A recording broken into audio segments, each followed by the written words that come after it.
पाषाण काल stone age मानव इतिहास का वह प्रारंभिक समय है जब मनुष्य अपनी रक्षा, शिकार और दैनिक कार्यों के लिए मुख्य रूप से पत्थरों, स्टोन के औजारों पर निर्भर था।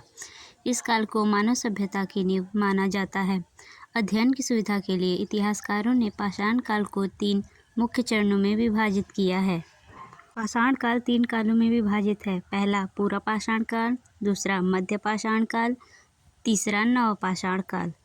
पूरा पाषाण काल यह काल मानव इतिहास का सबसे लंबा समय लगभग 25 लाख ईसा पूर्व से 10,000 ईसा पूर्व तक चला रहा। जीवन शैली इस समय का मानव आखिर तक शिकारी और खाद्य संग्राहक फूड गैदरर था। वह गुफाओं या पेड़ों के नीचे रहता था। औजार पत्थर के अनगढ़ और बड़े औजार जैसे कुल्हाड़ी, हैंड एक्स और शल्क फ्लेक्स। सबसे बड़ी खोज इस काल के अंत तक मानव ने आग फायर का आविष्कार कर लिया था, जो मानव इतिहास की सबसे बड़ी क्रांति की खोज है।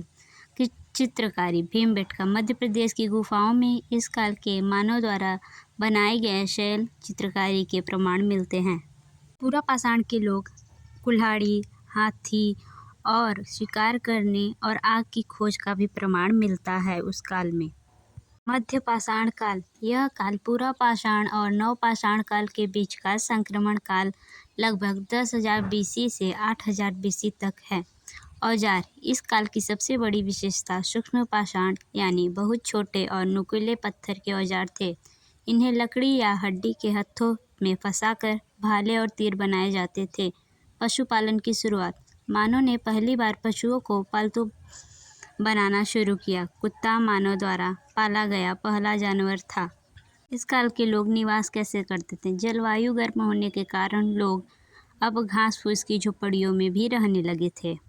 नवपाषाण काल यह पाषाण काल अंतिम और सबसे उन्नत चरण लगभग 8,000 बीसी से 3,000 बीसी तक है।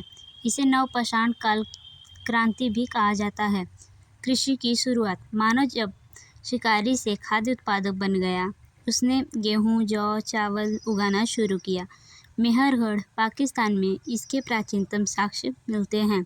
स्थायी निवास खेती के कारण मानव ने एक जगह टिक कर रहना शुरू किया, जिससे गांवों का जन्म हुआ। नवपाषाण काल में लोग कृषि करना, पहिए का आविष्कार, स्थायी निवास और मिट्टी के बर्तन बनाना जान चुके थे। अगला वीडियो आपको किस टॉपिक पे चाहिए कमेंट में ज़रूर बताइएगा। Thanks for watching.